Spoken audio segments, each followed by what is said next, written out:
name's Ricky. I own Rick's Repair. Been doing off-road repair for like 7 years now, and over in Gainesville there's a plentiful amount of scooters.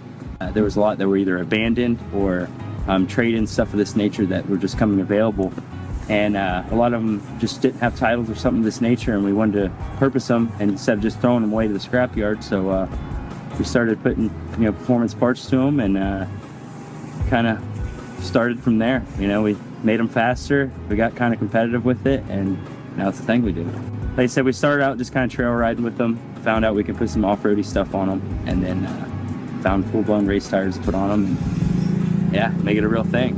So I got into scooter racing one afternoon. I went over to my buddy Ricky's place, and he had just built a couple of these race scooters he was telling me about in a little track out back. The rain was coming down, and we were sitting on the front porch having a couple cold beverages, and he says, "Hey, let's go check out these scooters." I said, "It's the middle of a rainstorm."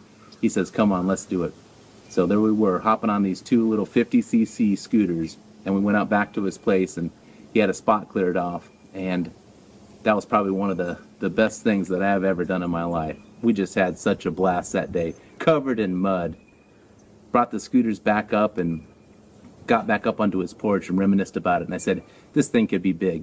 What if we started scooter racing? Switch to the Golden Boy in the rear, and it gets a lot more grip. Definitely. It's pretty cool. You can feel it, like when you take off and into turns.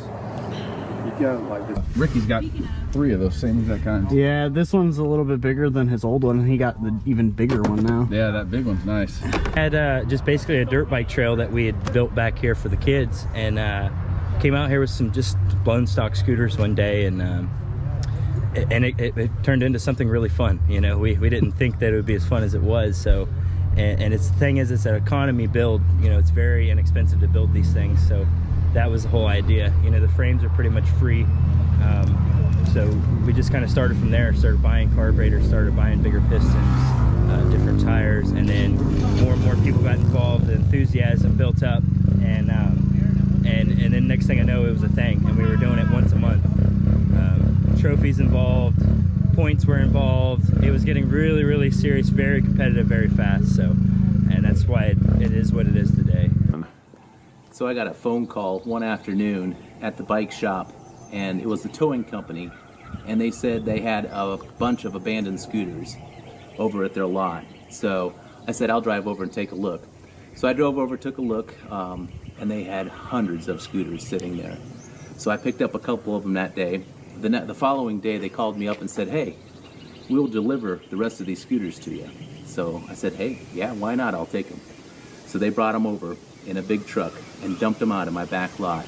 So all of a sudden, I had 100 scooters sitting in my back lot. And after we had our trial and run scooter racing, we decided, we've got all these scooters, why don't we put these things together? They're inexpensive, we've got all the parts, here they are sitting here, let's do this. So we pulled a couple of them out of the backyard and threw some gas to them, and surprisingly, they fired right up, and we had a couple scooters to put onto the racetrack to start the Scooter Racing Association. And for $10, you can buy parts for these things. You can put these motors together. And that first year, it was a pretty tight competition.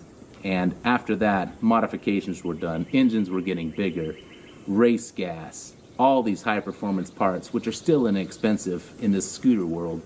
You could buy a race scooter and be in it for $500, whereas a motorcycle or a race car would cost you thousands of dollars.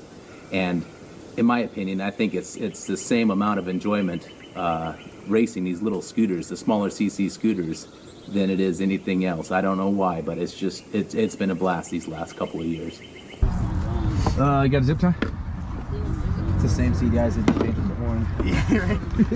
So for anybody that wouldn't know, why would a bad CDI cause so much problem with the scooter starting up right now?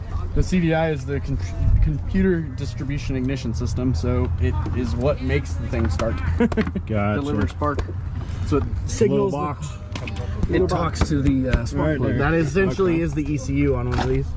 All right. There's no real much technology to them. In case I fall when I leave. No. There you go. So what team? You got a name? America. What's that? America. I'll take Team America. Heck yeah. Oh, look, he might want to join the team too. I don't know, man. It's getting wild. We got a lot of red, white, and blue out here today.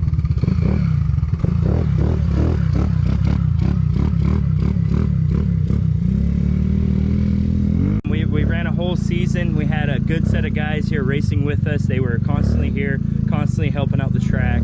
And we decided to put on a good little gig for them. We hired up a band. A local band supported them. They came out, set up, we built a stage. A friend of mine had a big smoker. We put on some meat, had some good, Boston butt barbecue. We put up a slip and slide for the kids. And we figure while we're doing all this, why not have a bike show? Considering we're all motorcycle guys, we all like to ride. So everybody brought their bikes, and we also did a bike judging and gave out trophies for that as well. And then at the end of the day, we counted up all the points we had from the season and handed out trophies for that. And we did a big 50-lap main race, which was a blast. Exhausting, but a blast. So yeah, I remember that one very well. I was able to film it, and I remember specifically when you pulled off kind of in the middle, no one even understood what was happening. I had no clue what was happening, but it was actually a refuel. Yeah, it was a refuel. My bike is so small, I can't run a full-size stock tank on it, so it literally only lasts about 25 laps with all the performance work we've got done to these things. Believe it or not, they do drink fuel. Piston isn't this big no more, it's that big, so it does drink a little fuel. So we had to do a stop, go over, make sure everybody's still good, nobody's gonna fall out on us, because it is exhausting. It is a very physically demanding thing. If you're not physically enough ready to do it, then you shouldn't do it. It's just like riding a dirt bike. Like, where would you like to see this go? I mean, ultimately, we've had opportunities. We've been invited out to other racetracks. Obviously, things are geared for a very small track, but we've had opportunities where these big tracks are willing to build us a track to come out just to see us and kind of build our brand. So that's ultimately what we're trying to do. We're trying to get this a bigger thing on a spectrum that other people can get involved with us, because we enjoy doing it, and everybody that's got involved has had a smile on their face at the end of the day, and that's what we shoot for. It's about the fun, and it is one of the cheapest forms of racing you can do. It's cheaper than go-kart racing, cheaper than dirt bike racing. It's cheaper than anything, so that's why we do it. It's an economy class.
Get tilted!